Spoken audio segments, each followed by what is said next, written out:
जय हिंद साथियों, 21 दिसंबर का करंट अफेयर महत्वपूर्ण जो भी बड़ी खबर निकल के आता है उसके बारे में हम लोग बात करेंगे। तो चलिए प्रारंभ करते हैं। आज का महत्वपूर्ण प्रश्न जो भी बड़ी खबर है उस पर हम लोग चर्चा करेंगे। तो चलिए देखिए, अमेरिका के बारे में बात करेंगे। अब डोनाल्ड ट्रंप जो है 2024 का जो इलेक्शन होने वाला है नवंबर में, वो इलेक्शन नहीं लड़ने वाले। चलिए आइए, मोहम्मद शमी को अर्जुन अवार्ड दिया गया है। 2023 का जो है राष्ट्रीय खेल पुरस्कार का जो घोषणा किया जाता है, ये आपका घोषणा कर दिया गया है और 9 जनवरी को ये आपको पुरस्कार दिया जाएगा। ठीक है, राष्ट्रपति के द्वारा दिया जाता है। तो अभी हम लोग सारा चीज बात करेंगे। ये जो है इस बार आपको जो बैडमिंटन का खिलाड़ी था सात्विक साईराज रेड्डी, ठीक है, और ये आपको ये दो आदमी को मिला है। बिल्कुल भी सारा चीज बताएंगे। उसके बाद जानिए, बोध गया में अभी आपका जो है पहली बार ऐसा हो रहा है, अंतरराष्ट्रीय संघ फोरम 20 से 23 दिसंबर को आपका आयोजित किया जा रहा है बोध गया में। दलाई लामा के द्वारा बहुत सारे देश के लोग प्रतिनिधित्व किए हैं। तो चलिए, ये सारा क्वेश्चन है, तो चलिए प्रारंभ यहीं से करता है। ठीक है, तो हम लोग ये बिल्कुल भी जान लेंगे। ठीक है ना, जरूरी है, जो जरूरी है तो जरूरी है। ठीक है, तो चिराग शेट्टी और सात्विक साईराज रंकी रेड्डी को इस बार का आपका खेल रत्न यानी मेजर ध्यानचंद खेल रत्न पुरस्कार देने का घोषणा कर दिया गया है। ये सारा चीज होगा। तो चलिए पहले यहीं से शुरू करते हैं, ट्रंप जी से शुरू करते हैं, क्योंकि ट्रंप जी ये इंटरनेशनल मुद्दा है। इंटरनेशनल मुद्दा को बिल्कुल भी आदमी को जानना चाहिए। ठीक है, और यहाँ से क्वेश्चन हम लोग का बहुत बार आ जाता है। देखिए हुआ क्या है, आपको सिंपल सी बात बताते हैं। तो पहले 16 क्वेश्चन सुन लीजिए, फिर बताते हैं। हाल ही में अमेरिका के कोलोराडो के सुप्रीम कोर्ट ने किस पूर्व राष्ट्रपति को 2024 के राष्ट्रपति पद का चुनाव नहीं लड़ने का फैसला सुनाया है? तो कौन हो जाएंगे? डोनाल्ड ट्रंप जी हो जाएंगे। हमेशा विवाद में बने हुए रहते हैं, तो इस महाशय को बिल्कुल भी हम लोग को जानना जरूरी है। ठीक है, ठीक है ना। तो चलिए आइए, ये कोलोराडो क्या है, क्या कहानी है, आपको बताते हैं। तो सबसे पहले ये जानिए कि अमेरिका जो है ना, अमेरिका जानते कई राज्यों का क्या है, संघ है। वहां पे कई प्रांत है, टोटल वहां पे 50 प्रांत है, ये याद रखिएगा। ठीक है, 50 प्रांत है। इस 50 प्रांत में से एक प्रांत है कोलोराडो, और जहां वहां का जो प्रांत, जैसे हम लोग का यहाँ पे हाई कोर्ट होता है ना, तो वहां पे इस हाई कोर्ट को राज्य का जो सर्वोच्च न्यायालय होता है, मतलब राज्य का जो उच्च न्यायालय होता है, जब न्याय का राज्य में अंतिम होता है, तो उसको वहां पे सुप्रीम कोर्ट कहा जाता है। तो सुप्रीम कोर्ट कहने का मतलब ये नहीं समझ जाइएगा अपने इंडिया का जैसे सुप्रीम कोर्ट है, नहीं, फिर वो आगे भी जा सकता है। तो वहीं का एक प्रांत है कोलोराडो, उसी के द्वारा इसको सुनाया गया है सजा की 2024 का चुनाव नहीं लड़ेंगे। अब हुआ क्या है, देखिए, अब यहाँ पे आपको देखे होइएगा, यहाँ पे हर प्रत्येक 4 वर्ष में आपका इलेक्शन होता है। ठीक है, ये बात समझिएगा, कहाँ पे? अमेरिका में। ठीक है, और ये इलेक्शन कब होता है? तो नवंबर के महीना में होता है। ठीक है, नवंबर साल भर का इसका प्रक्रिया चलता है। नवंबर के महीना में इलेक्शन होता है। ठीक है, और 20 जनवरी को जो है ये क्या करते हैं, यहाँ के जो राष्ट्रपति होते हैं वो क्या करते हैं, जैसे नवंबर को चुनाव संपन्न हुआ, सारा चीज हुआ, और 20 जनवरी को राष्ट्रपति अपना क्या करते हैं, शपथ मतलब अपना धारण करते हैं अपना कुर्सी। ठीक है, तो हुआ क्या था, 2020 में इलेक्शन हुआ था, और उस इलेक्शन में ये जो है, ये कौन पार्टी के हैं? पहले ये पार्टी, ये जानिए, अमेरिका में ना 2 पार्टी है जो मुख्यतः पार्टी काम करता है। 2 पार्टी है, एक आपका रिपब्लिकन है और एक डेमोक्रेट्स है। तो डेमोक्रेट्स जो है ना, ये बहुत पुराना पार्टी है, और रिपब्लिकन बाद में बना। ठीक है, तो ये डोनाल्ड ट्रंप जी है ना, तो रिपब्लिकन से संबंधित रखते हैं। और इसका जो चुनाव चिन्ह है, ये क्या है भैया? ये हाथी छाप है। ठीक है, और इसका डेमोक्रेट वाले कौन है? तो क्या जो बाइडेन है, और इसका क्या है, इसका क्या कहिएगा, इसका गधा है। ठीक है, इसका क्या है? गधा है। ठीक है, ये दोनों बात याद रखिएगा। इसका डेमोक्रेटिक वाले का गधा चुनाव चिन्ह है, और रिपब्लिकन का हाथी छाप है। और ये जिसके बारे में अभी बात कर रहे हैं, ये रिपब्लिकन से संबंधित है। तो हुआ था यहाँ पे इलेक्शन। जब इलेक्शन हुआ तो इससे पहले 2020 में यही थे राष्ट्रपति, आपको मालूम है, पूर्व राष्ट्रपति रह चुके हैं।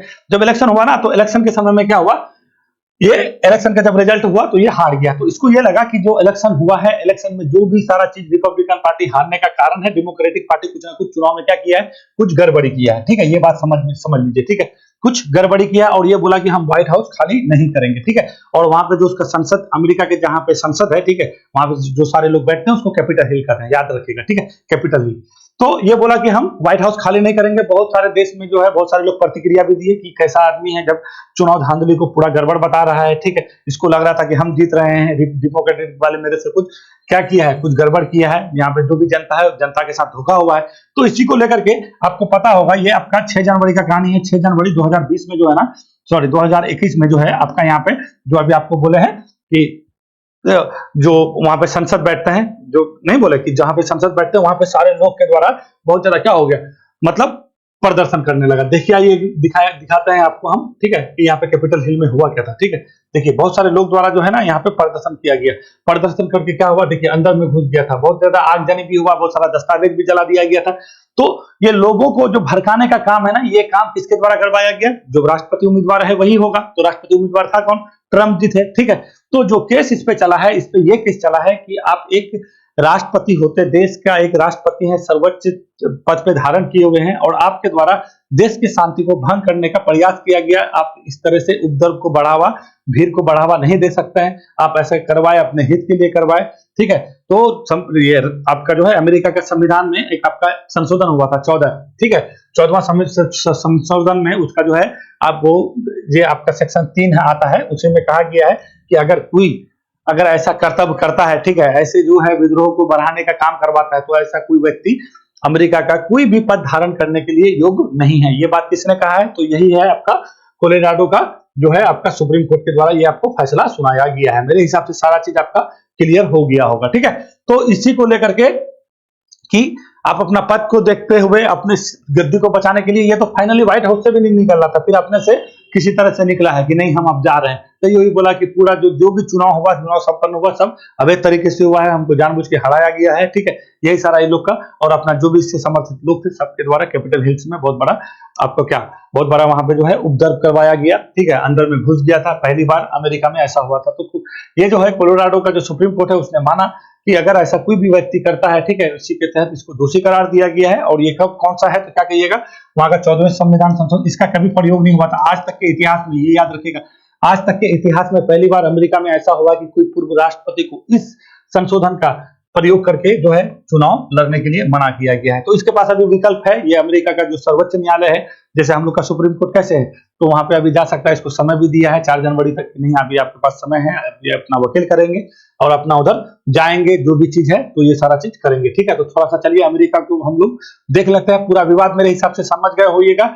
देखिए विवेक रामास्वामी कौन है, तो विवेक अभी बोले ना आपको, रिपब्लिकन पार्टी और डेमोक्रेटिक पार्टी। तो रिपब्लिकन पार्टी का ये भी विवेक रामास्वामी, अपना भारतीय, इसका तो नाम बिल्कुल भी याद रखिएगा, ठीक है। तो विवेक रामास्वामी क्या है ना कि भारतीय मूल के हैं, वहां पे उसका अच्छा ग्रिप माना जाता है, बहुत अच्छा स्पीक पर्सन है, ठीक है, बहुत अच्छा स्पीकिंग बात करते हैं, ठीक है। भाषण जो देते हैं तो सुनिएगा तो सुनते रह जाइएगा, ठीक है ना। तो विवेक रामास्वामी जी है, हम पे भारतीय मूल के हैं और ये भी रिपब्लिकन पार्टी से ही आते हैं, तो अभी इसके सपोर्ट में खड़े हुए हैं। और जो बाइडेन तो अभी राष्ट्रपति वहां का है, तो इसके बारे में आप लोग जानते हैं, निक्की हेली भी इसी के पार्टी से संबंधित है, ठीक है। तो ये आपको पता होना चाहिए। देखिए यहाँ पे अमेरिका में होता क्या है ना, अमेरिका में प्रत्येक 4 वर्ष में इलेक्शन होता है और नवंबर में यहाँ पे इलेक्शन हो जाता है, ठीक है। और जनवरी में 20 जनवरी को जो है हर हालत में गद्दी पे आपका बैठा जाएगा, ठीक है। चले तो थोड़ा सा अमेरिका को जान लेते हैं कि अमेरिका का क्या क्या। देखिए आज कोई भी भौगोलिक बात नहीं करेंगे, आज जो भी बात करेंगे तो क्या करेंगे, आपका पॉलिटिकली बात करेंगे, क्योंकि यही सारा चीजें। देखिए ये है अमेरिका, यह आपका 49वां अक्षांश रेखा जो कनाडा से अमेरिका को अलग करता है, और यहाँ पे आपका जो है रियो ग्रांडे नदी है जो मैक्सिको को अलग करता है अमेरिका से। इसका यानी सीमा रेखा किससे किससे साझा करता है, क्या कहिएगा, इधर कनाडा से, इधर मैक्सिको से, है कि नहीं है, ये कहिएगा। और ये प्रशांत महासागर या अटलांटिक महासागर, ये बात समझ गए हैं, ठीक है ना। तो क्या हुआ ना, यहाँ देखिए ये भी जो है, जैसे हम लोग कॉलोनी थे ना किसका, ब्रिटेन का, ये हम लोग गुलाम थे ना, ये लोग का, जैसे हम लोग गुलाम थे इसका, तो ये लोग भी था, ठीक है। तो ये लोग बहुत पहले ही आजाद हो गया। ये लोग कब हुआ ना, 1773 में ही जानिए कि 1773 में ना यहाँ पे इस लोग का T party, Boston T party का घटना हुआ, और इसी घटना को लेकर के तूल पकड़ा, और फाइनली ये लोग 4 जुलाई, क्या कहिएगा, 4 जुलाई को जो है ये लोग क्या हुआ, आजाद हो गया। कब, 1776 को, ये बात बिल्कुल भी याद रखिएगा, 1776 को ये लोग क्या हो गया, आजाद हो गया। और 4 जुलाई को अपना स्वतंत्रता दिवस भी मनाता है। उसके बाद यहाँ पे ये लोग अपना संविधान बनाया, और ये लोग का संविधान फाइनली 87 में समाप्त हुआ, और 89 में जो है ये लोग का, 89 में जो है ये लोग का संविधान लागू भी हो गया। तो ये लोग का संविधान दुनिया का पहला ऐसा देश है जहां का लिखित संविधान था, ठीक है। हम भारत के लोग, हम लोग प्रस्तावना बोलते हैं ना कि प्रस्तावना का विचार कहां से, तो प्रस्तावना के विचार यहीं से हम लोग लिए थे, और प्रस्तावना का भाषा कहां से लिए हैं, तो वो ऑस्ट्रेलिया से लिए हैं। तो ये बात याद रखेगा, ठीक है। और ये किसके चार्टर से लिया गया है, तो ये बात बोलिएगा, यूएन का चार्टर से हम भारत के लोग लिया गया है, ठीक है। मगर वी द पीपुल यही इसी का है, किसका है, अमेरिका का है। तो ये बिल्कुल भी आपको याद रखना है, ठीक है ना। तो कहने का मतलब है ये लोग आजाद हो गया, संविधान लागू होगा, दुनिया का पहला लिखित संविधान, क्योंकि ये लोग का जो है ना कर्मिक विकास, इसका संविधान का कर्मिक विकास नहीं हुआ, जैसे ब्रिटेन है, इसका संविधान का क्या है, इसका कोई लिखित संविधान ही नहीं है, कर्मिक विकास हुआ। मगर यहाँ का ये लोग का पहला लिखित संविधान था, ठीक है। और पहला जो है ये लोग किया, करने के बाद यहाँ सारा चीज, तो यहाँ का जो आपका जैसे सिस्टम है, संसदीय प्रणाली हम लोग ब्रिटेन से अपना है ना, तो यहाँ का ये लोग का जो अध्यात्म, ये लोग का संसदीय प्रणाली नहीं है, इसका आध्यात्मिक प्रणाली है, ठीक है। इसमें क्या होता है, राष्ट्रपति हेड ऑफ द स्टेट होता है, हम लोग का भी राष्ट्रपति हेड ऑफ द स्टेट होता है, मगर हम लोग का संसदीय प्रणाली है। ये सारा चीज प्रधानमंत्री से होकर गुजरेगा, वहां के प्रधानमंत्री का कोई कॉन्सेप्ट नहीं है, तो ये जानिए। तो वहां पे क्या है ना, वहां पे एक आपका ये देखिए, ये जो आपका निचला सदन होगा उसको हाउस ऑफ रिप्रेजेंटेटिव कहते हैं, क्या कहिएगा, हाउस ऑफ रिप्रेजेंटेटिव। और एक जो आपका उच्च सदन होता है जिसको हम लोग यहाँ पे राज्यसभा कहते हैं, इसको क्या कहते हैं, सीनेट कहा जाता है, क्या कहिएगा, सीनेट कहते हैं। तो ये बिल्कुल भी याद रखिएगा। और ये सीनेट में क्या है, ये सीनेट में टोटल यहाँ पे 50 प्रांत है। यहाँ पे क्या करिएगा, 50 प्रांत है। इस 50 प्रांत में से सबसे बड़ा प्रांत अलास्का है। अलास्का रूस से लिया गया था 1867 में, ठीक है, खरीदा गया था। तो सबसे बड़ा प्रांत उसका अलास्का है। और सबसे 50वां प्रांत जो है ये हवाई द्वीप है, जहाँ पे आपका सक्रिय ज्वालामुखी किलायु, आप लोग को पता है, ये अमेरिका के ही क्षेत्र में पड़ता है, ठीक है। तो टोटल 50 प्रांत कहिए, 50 राज्य कहिए, जो भी कहिए। इस 50 प्रांत में से दो दो करके व्यक्ति जो है आपका सदस्य यहाँ पे सीनेट में, तो सीनेट में कितना टोटल सदस्य हो गया, 100 सदस्य हो गया, ये याद रखिएगा। 100 गो सदस्य हो जाएगा सीनेट में, जिसको हम लोग उच्च सदन कहते हैं, राज्यसभा में। कहाँ का, अमेरिका का। अब आइए इसका हाउस ऑफ रिप्रेजेंटेटिव में क्या खेल है। यहाँ पे ना टोटल 435 सदस्य है इसका, कितना है, 435। और ये सदस्य कहां से आएगा, तो ये 50 राज्य से आपका आएगा, ठीक है। तो ये है आपका अमेरिका का मोटा मोटी मूल ढांचा, जो आपको जानना जरूरी है, क्योंकि यहाँ से चीजों को बहुत बार पूछ लिया जाता है कि वहां के हाउस ऑफ रिप्रेजेंटेटिव में कितना सदस्य है, सीनेट में कितना है। तो पावरफुल इसका सीनेट ही होता है। प्रत्येक राज्य से दो दो का चुनाव किया जाता है। यहाँ पे राष्ट्रपति चुनाव दूसरे हिसाब से होता है, हम लोग की तरह नहीं होता है, ठीक है। हम लोग का निर्वाचक मंडल करता है ना, तो निर्वाचक मंडल में हम लोग का कौन कौन होता है, लोकसभा होता है, राज्यसभा होता है, राज्य का विधानसभा होता है ना। तो उसी तरह से वहां का भी निर्वाचक मंडल के ही द्वारा जो है अमेरिका के राष्ट्रपति का चुनाव किया जाता है। तो उसके निर्वाचक मंडल में उसका पार्टी का एक अपना एजेंडा होता है, लोग होते हैं, ठीक है। तो हम एक बार बताए पहले वाला वीडियो में, फिर आपको समय लग जाएगा। तो 435 याद रखिएगा, हाउस ऑफ रिप्रेजेंटेटिव है, और सीनेट में 100 है। तो ये है आपका अमेरिका। देखिए अब कोलोराडो कहाँ है, तो कोलोराडो क्या बोले, एक आपको प्रांत है। तो आपको पता है यहाँ पे एक पठार है, कोलोराडो पठार। ये आइएगा ना, ये आपका एंडीज पर्वत है।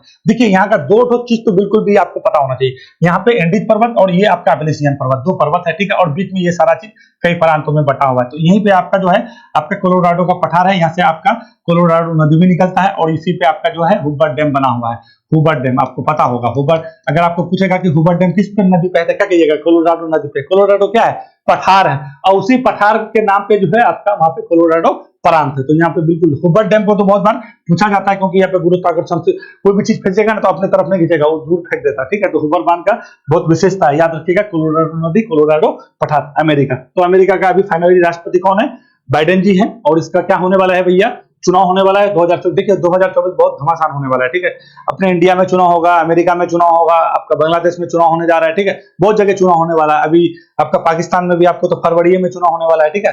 तो पूरा जो आपका जो है जियो पॉलिटिक्स जो है ना, पूरा यू टर्न मारने वाला है। अब आने वाले समय में देखिए क्या होता है, ठीक है। तो ज्यादा अमेरिका के बारे में और कुछ हम आपको अभी बताएंगे नहीं, फिर ज्यादा समय लग जाता है, ठीक है। तो ये है टोटल मामला।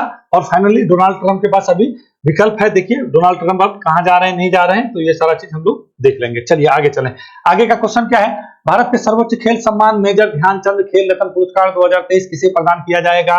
तो सर्वोच्च खेल सम्मान है, याद रखिएगा, उसका नाम क्या है, मेजर ध्यानचंद खेल रत्न पुरस्कार, ठीक है। तो ये याद रखना है।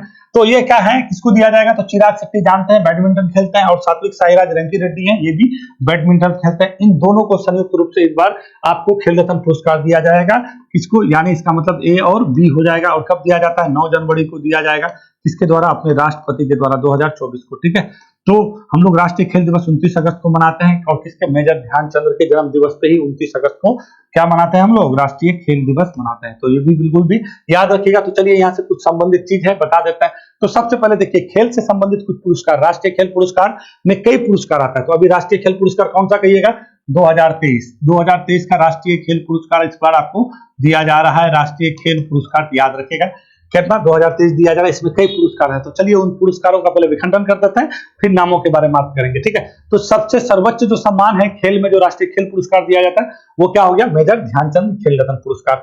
तो इस पुरस्कार का शुरुआत कब होता है, पहले यहाँ पे भी सब जरूरी है। तो 1991 में देखिए अभी 23 है ना, 24 के लिए प्रदान किया जाता है ना। तो 23-24 इसको कहिएगा कि 23 में घोषणा किया, 24 में दिया जाएगा। तो उसी तरह से 91-92 में आपको सबसे पहले ये शुरुआत किया गया था इस पुरस्कार का, ठीक है। और उस टाइम राजीव गांधी खेल रत्न नाम से ये जाना जाता था, ठीक है, राजीव गांधी। फिर इसका नामांकन कब चेंज हुआ, तो 2020 में क्या हुआ ना, इसका नाम चेंज हुआ, और फाइनली इसका राशि भी बढ़ाया गया। तो अभी इसमें राशि कितना है, तो अभी इसमें 25 लाख की राशि है, ठीक है। तो ये बिल्कुल भी याद रखेगा। 2022 में अंचित शरद कमल जो है उसको दिया गया था, वो कौन, टेबल टेनिस के खिलाड़ी हैं। तो बिल्कुल भी याद रखिएगा 2022 वाला ये पुरस्कार किसको दिया गया था, तो अंचित शरद कमल को दिया गया था, ठीक है। तो ये बिल्कुल भी आपको याद रखना है। ये क्या है, तो क्या कहिएगा, ये आपका टेबल टेनिस करता है, ठीक है, टेबल टेनिस करता है, ठीक है। 2022 का, 2023 का किसको मिल गया, तो क्या कहिएगा, चिराग शेट्टी और सात्विक साईराज। हम इन दोनों के बारे में बहुत सारे पदक, इसका बहुत अच्छा परफॉर्मेंस रहा है, ठीक है। ये लोग क्या करते हैं, युगल एक सिंगल नहीं खेलते हैं, डबल खेलते हैं, इन लोग दोनों के बारे में हम बहुत बारीक पर आपको बताएं। तो ये जब पुरस्कार 91-92 से दिया जाता था ना, तो उस टाइम सबसे पहले विश्वनाथ आनंद, आप लोग जानते हैं ना, भारत के पहले ग्रैंड मास्टर विश्वनाथ आनंद है, ठीक है। अभी 84वां के भी बारे में बताए थे, आर वैशाली बनी है।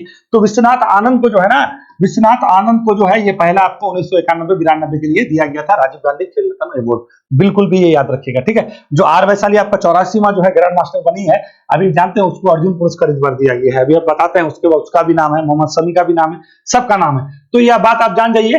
तो 1991 में राजीव गांधी खेल रत्न किसको दिया गया था? विश्वनाथ आनंद को दिया था। उस टाइम आपका जो पुरस्कार राशि 25 लाख नहीं था, ये बढ़ाया गया कब? 2020 में, और नाम चेंज कर दिया क्या? ध्यानचंद खेल रत्न पुरस्कार। उसी के जन्मदिन पर 29 अगस्त को हम लोग खेल दिवस भी मनाते हैं, ठीक है। और ये पुरस्कार दिया जाएगा 9 जनवरी 2024 को। तो इस बार 2023 के लिए घोषणा हुआ। अब यहाँ पे आइए, कुछ और पुरस्कार दिया जाता है। एक आपको जैसे अर्जुन पुरस्कार बोले हैं, तो उसको भी जानिए। देखिए, अर्जुन पुरस्कार जो है ना, खेल के ही क्षेत्र में दिया जाता है, और कब से दिया जाता है? ये 1961 से दिया जाता है। ये बिल्कुल भी आपको याद रखिएगा, ठीक है। और इसमें पुरस्कार राशि कितना कर दिया है? पहले इसमें 5 लाख था, अब बढ़ा के इसमें 15 लाख रुपया कर दिया है। तो ये भी याद रखोगे। अब एक देखिए, एक जो आपका दरोना चार्ज आता है, तो दरोना चार्ज 2 श्रेणी में दिया जाता है। एक क्या है ना, सामान्य श्रेणी में, एक लाइफ टाइम मतलब अचीवमेंट के लिए। तो दरोना चार्ज पुरस्कार, दरोना चार्ज कब से देते हैं? दरोना चार्ज पुरस्कार 90 कब से देते हैं भैया? 1985 से देते हैं, ठीक है। ये भी याद रखिएगा। इसमें 2 श्रेणी है। एक श्रेणी क्या है आपका? सामान्य श्रेणी है, और एक आपका लाइफ टाइम अचीवमेंट है। अभी सारे के बारे में बताते हैं। और एक आपका एक आता है, कौन सा अवार्ड है? दरोना चार्ज हो गया, अर्जुन अवार्ड हो गया, खेल रत्न हो गया, ठीक है। और एक आता है, उसको भी, वो भी है आपका, ठीक है, वो भी आपका मेजर ध्यानचंद ही है। वो मेजर ध्यानचंद ही है, सिर्फ वो मेजर ध्यान 2002 से दिया जाता है, जो कोच को दिया जाता है। चलिए, इतना सारा पुरस्कार है। ये पुरस्कार राशि को बिल्कुल भी याद रखिएगा।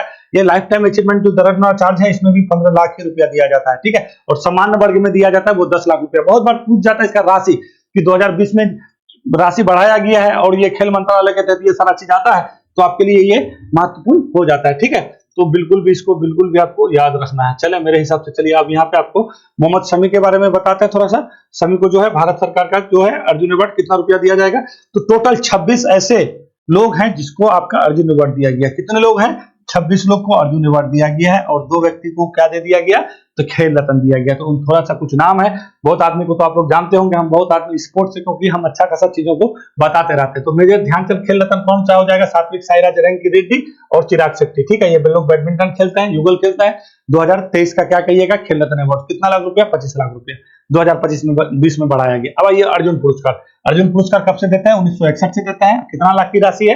15 लाख की राशि है। ये बात जान जाइएगा, ठीक है। तो ओजस परवीन देवतले ये तीरंदाजी करते हैं, ठीक है। अभी ये हाल फिलहाल में मेडल जीत के लाई हैं। उसके बाद अदिति स्वामी, ठीक है, ये तीरंदाजी करती हैं। एम श्रीशंकर, ठीक है, एथलेटिक्स करती हैं। पारुल चौधरी एथलेटिक्स करती हैं। मोहम्मद हुसामुद्दीन है, ये मुक्केबाजी करते हैं। आर वैशाली, अभी आपको बोले थे ना आर वैशाली के बारे में, जो 84 में ग्रैंड मास्टर बनी है, ठीक है ना। आर प्रज्ञानंदन का बहन है, ठीक है ना, भाई बहन का जोड़ी बताए थे आपको।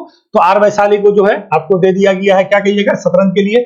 मोहम्मद शमी को क्रिकेट के लिए दिया गया है। देखिए 1961 में ना सबसे पहले आपका अर्जुन पुरस्कार पाने वाला था सलीम दुर्रानी, ये याद रखिएगा। ये बात जब आया है तो यहाँ से भी आपको क्वेश्चन याद रखिएगा। सलीम दुर्रानी का नाम याद रखिएगा, वो भी क्रिकेट खेलते थे। सबसे पहले अर्जुन पुरस्कार पाने वही वाले थे, ठीक है। पहला क्रिकेटर अर्जुन पुरस्कार पाने वाला सलीम दुर्रानी, हाल फिलहाल में उसका मृत्यु हो गया, गुजरात के थे, ठीक है, याद रखिएगा। मोहम्मद शमी को क्या है? क्रिकेट के लिए। उसके बाद अनुज अग्रवाल को घुड़सवारी के लिए, दिव्य कार्तिक सिंह को घुड़सवारी के लिए, ठीक है। दीक्षा डागर को गोल्फ के लिए, कृष्ण बहादुर पाठक को हॉकी के लिए। उसके बाद पुखराम बम को, ये सुशीला चानू को हॉकी के लिए, पवन कुमार चामलिंगा को ये आपका कबड्डी के लिए, रितु नेगी को कबड्डी के लिए, नसरीन खो खो के लिए, पिंकी को लॉन बॉल्स के लिए, ऐश्वर्या प्रताप राय तोमर को शूटिंग के लिए, ईशा सिंह को शूटिंग के लिए, हिरदर पाल सिंह को स्क्वैश के लिए, अहिका मुखर्जी को टेबल टेनिस के लिए, ठीक है। ये सारा चीज आपका जितना भी है आप इसको स्क्रीनशॉट ले लीजिए, एक नजर देख लीजिएगा ना, तो नाम तो बिल्कुल भी आपको याद है ही, आप एक नजर इसको दौड़ा दीजिएगा, ठीक है। ये आपके लिए बहुत इंपॉर्टेंट हो जाता है, क्योंकि टोटल 26 आपको तो ऐसे नाम नहीं है पूछता है, ज्यादातर जो फेमस खिलाड़ी है संबंधित खेल पूछ देगा, ठीक है। और यहाँ पे 2 लाइन बना देगा कि इसको इस बार का अर्जुन अवार्ड मिला है कि नहीं मिला है, ये कौन सा खेल से संबंधित है, किस राज्य से है, इनमें से गलत कौन सा है, तो फंस जाइएगा। तो ये थोड़ा सा चीज को देख लीजिएगा। देखिए कितना कॉम्प्लिकेटेड क्वेश्चन बन सकता है, ये समझ जाइए। अंतिम पंगाल है कुश्ती के लिए। अंतिम पंगाल के बारे में हाल ही में बोले थे, राइजिंग ऑफ द स्टार, इसको क्या नामित किया गया है? कुश्ती फेडरेशन के द्वारा है कि नहीं है। उसके बाद नौरम रोबिन है, वर्षु। उसके बाद शीतल देवी है, पैरा तीरंदाजी करती है। उसके बाद इलूरी अजय कुमार रेड्डी है, ठीक है, ब्लाइंड क्रिकेटर है। पराची यादव है, पैरा कनोइंग है, ठीक है ना। उसके बाद आइए द्रोणाचार्य पुरस्कार, जिसको अभी आपको बोलते हैं नियमित रूप से ये दिया जाता है। द्रोणाचार्य पुरस्कार 1985 से दिया जाता है और इसमें 10 लाख रुपया जाता है नियमित वाला, और द्रोणाचार्य पुरस्कार लाइफ टाइम है ना, इसमें 15 लाख रुपया दिया जाता है, ठीक है, ये बिल्कुल भी याद रखेगा। और 1985 से ये पुरस्कार, इसमें क्या है, गणेश प्रभाकरण है, ठीक है, मलखम खेलते हैं। उसके बाद महावीर सैनी पैरा एथलेटिक्स है, और ललित कुमार कुश्ती के हैं, ठीक है, और आरबी रमेश को क्या करते हैं, शतरंज के लिए, और कौन है भाई ये शिवेंद्र सिंह, ये हॉकी के लिए। द्रोणाचार्य जानते ना, गुरु को दिया जाता है, तो यही है द्रोणाचार्य पुरस्कार दिया जाता है। और द्रोणाचार्य पुरस्कार लाइफ टाइम कैटेगरी में किसको दिया गया है, तो आप याद रखिएगा जसकीरत सिंह गेरवाल को गोल्फ के लिए, और भास्करन को कबड्डी के लिए, और जयंत कुमार तुलसीलाल को क्या टेबल टेनिस के लिए। तो ये द्रोणाचार्य क्या हो गया, ये आपका लाइफ टाइम हो गया, इसमें 15 लाख रुपया, और ये दिया कब से आता है, तो 50। अब ये ध्यानचंद लाइफ टाइम पुरस्कार, ये चीज आपको हम बोले थे, ध्यानचंद लाइफ टाइम पुरस्कार ये आपका 2002 से दिया जाता है, ठीक है, और इसमें जो है आपको कितना 10 लाख का राशि दिया जाता है, ठीक है। तो ये कविता है कबड्डी के लिए, और मंजूषा कंवर है ये बैडमिंटन के लिए, विनीत कुमार शर्मा जी हैं इसको हॉकी के लिए। तो ये तीनों चीज याद रखिएगा, अक्सर मिलाने के लिए पूछ देता है, आपको खेल दे देगा और पैसा हेर फेर कर देगा, एक अभी बी का ए सी का ए, तो फंस जाइएगा। तो एकदम बिल्कुल भी यहाँ सबसे खेल रत्न में 25 लाख रुपया, उसके बाद अर्जुन अवार्ड में 15 लाख रुपया, फिर आपका जो है द्रोणाचार्य लाइफ टाइम में 15 लाख रुपया, फिर आपका क्या कहिएगा द्रोणाचार्य जो सामान्य वर्ग में वो 10 लाख रुपया, फिर ध्यानचंद लाइफ टाइम में ये भी आपका कितना है 10 लाख रुपया। तो ये बिल्कुल भी आपका डाटा याद आना चाहिए। सबसे पुराना जो है जो भी है तो आपका क्या है, क्या कहिएगा अर्जुन पुरस्कार है 1961 से। पहला क्रिकेटर सलीम दुर्रानी, तो मोहम्मद शमी को बिल्कुल भी आपको जानना है क्योंकि वर्ल्ड कप में ये अच्छा खासा काम किए थे, तो ये हम लोग के लिए महत्वपूर्ण हो जाएगा। चलिए यहाँ पे आइए, ये आपके लिए बहुत महत्वपूर्ण है। एशिया के ज्योतिपुंज कहे जाने वाले भगवान गौतम बुद्ध के बारे में बात करेंगे, जिसका बचपन का नाम सिद्धार्थ था। तो यहाँ से बहुत सारा क्वेश्चन अभी आपका निकल के आने वाला है। अब देखिए बहुत मजा आएगा। पहला अंतरराष्ट्रीय संघ फोरम 20 से 23 दिसंबर तक कहां आयोजित किया जाएगा, तो ये कहां पे किया जा रहा है, बोध गया में किया जा रहा है। जानते हैं बोध गया में आपका क्या है, महात्मा बुद्ध को ज्ञान की प्राप्ति हुई थी, कौन सा नदी के किनारे, तो ये है आपका कौन सा नदी है जहां पे रबर डैम बनाया गया है भाई। रबर डैम किसमें कौन नदी पे है, रबर डैम आपका ये फल्गु नदी पे है ना, जिसको निरंजना नदी भी कहता है, फल्गु नदी पे अभी 2022 में रबर डैम बना था। तो बोध गया के नीचे पीपल वृक्ष के नीचे बोध गया नदी के किनारे जो है हमारे सिद्धार्थ जी को मतलब भगवान बुद्ध को ज्ञान की प्राप्ति हुई थी, इसी वजह से बोध गया फेमस है। और वहां पे बोध गया में मंदिर अशोक के द्वारा 260 ईसा पूर्व जो है वो आपका मंदिर बनवाया गया, और कई बार उसका आक्रमण भी हुआ। ये बौद्ध वृक्ष में भी कई बार आक्रमण हुआ। अपने पीढ़ी का चौथे पीढ़ी का ये बौद्ध वृक्ष है, क्या कहिएगा, चौथे पीढ़ी का, ठीक है, चौथे पीढ़ी का जो है ये बोधि वृक्ष है, ठीक है। अभी कहाँ पे शशांक के द्वारा कटवाया गया, एक बार आपका प्राकृतिक आपदा हो गया, एक बार वहां से उखाड़ के लेके चला गया, तो अभी चौथे पीढ़ी का माना जाता है कि ये बहुत बड़ा बोधि वृक्ष है। और कहाँ पे है, बोध गया में। तो चलिए थोड़ा सा महात्मा बुद्ध के बारे में जान लेंगे। बोध गया में सबसे पहले ये जानिए, पहले दलाई लामा के बारे में बता देते हैं, फिर महात्मा बुद्ध के बारे में बताएंगे। देखिए दलाई लामा ना एक पदवी है, जो तिब्बती बौद्ध लोग हैं, जो बौद्ध धर्म के मानने वाले लोग हैं, उसके जो धर्म गुरु होते हैं उसको दलाई लामा कहा जाता है। और ये कैवें दलाई लामा है, तो 14वें दलाई लामा है, ठीक है, ये याद रखिएगा। ये कौन है, 14वें दलाई लामा है। जब जन्म हुआ था, देखिए दलाई लामा का मतलब क्या, यानी कहने का मतलब है ये आप बोधिसत्व होता है ना, बोधिसत्व जानते हैं बौद्ध धर्म में बोधिसत्व होता है। इसका मतलब ये है कि ऐसा व्यक्ति जो मतलब है पूर्ण ज्ञान प्राप्ति के लिए वो क्या है, इच्छुक रहता है, यानी इसका पूर्ण ज्ञान कि लोग का कोई भी व्यक्ति का भला के लिए, मतलब जो मानव जाति है उसका भलाई के लिए जो पुनर्जन्म लेता है, ठीक है, जिसको पूर्ण ज्ञान की प्राप्ति के लिए जो इच्छुक होता है उसी को दलाई लामा कहा जाता है, मिला जुला के, जिसमें बोधिसत्व पाया जाता है, इतना जान लीजिए। आपको अक्सर पूछा जाता है क्वेश्चन में कि जैन धर्म और बौद्ध धर्म में कौन सा समानता है, तो बौद्ध धर्म में पुनर्जन्म की मान्यता है, मगर जैन धर्म में पुनर्जन्म की मान्यता नहीं है। तो यही पुनर्जन्म लेते हैं क्या, जो मानव जाति है, जो जीवित प्राणी है, उसका क्या करने के लिए, भलाई करने के लिए बौद्ध धर्म के अनुसार ये माना जाता है कि उसका भलाई के लिए जो है आपका ये बार बार पुनर्जन्म लिया जाता है। तो जब ये 2 वर्ष के थे उसी टाइम उसको दलाई लामा का पदवी दिया गया था। ये 14वें, इसका नाम क्या है भैया, तो इसका नाम है तेंजिंग ग्यात्सुक, ठीक है, तेंजिंग, ई नाम याद रखेगा, हो सके पूछ दे तो तेंजिंग ग्यात्सुक का नाम याद रखेगा, तेंजिन ग्यात्सुक, ठीक है। तो ये ग्यात्सुक का नाम याद रखेगा, ठीक है। ग्यात्सुक जो है ये दलाई लामा है, ये कैमत दलाई लामा है, 14वें दलाई लामा है, ये पदवी दिया जाता है। ये तिब्बती जो बौद्ध लोग हैं उसी के ये धर्म गुरु हैं, तो इसी के द्वारा इस चीज का आयोजन किया जाता है। इसके बारे में आपको और बता देते हैं, जब ये चाहे तिब्बत से इंडिया आए थे, ठीक है, ये कब की बात बता रहे हैं, 59 का बात बता रहे हैं लगभग। तो इसको जो है 1989 में जो है ना, इसको दलाई लामा को क्या दिया गया है, तो क्या कहिएगा, शांति का नोबेल पुरस्कार भी मिला है, ये बात जान लीजिएगा, ठीक है। इसको बहुत सारा पुरस्कार मिला है, बट हम इसको खाली आपको 1989 वाला बता रहे हैं, ठीक है ना। तो इसी के द्वारा बहुत सारे देश है, 34-35 देश है, इन देशों के द्वारा आयोजन किया जा रहा है। बोध गया में किया जा रहा है। क्यों किया जा रहा है भाई? तो 21वीं सदी में जो भी बौद्ध के जो शिक्षा है, बौद्ध के जो मूल्य है, उसी पे चर्चा करना है। मेन इसका मुख्य उद्देश्य यही है। ठीक है, इसका मेन विषय क्या है? A dialogue on the Buddha's technologies विषय पर किया जाएगा। तो क्या बुद्धाज जो टेक्नोलॉजी है, ठीक है, जो डायलॉग किया जाएगा उसी विषय पर किया जा रहा है। और किसके द्वारा किया जा रहा है? तो क्या कहिएगा? इस बार जो है ऑफिस ऑफ दलाई लामा और इंटरनेशनल बुद्धिस्ट कन्फेडरेशन के द्वारा ये आपका आयोजित किया जा रहा है। कब से कब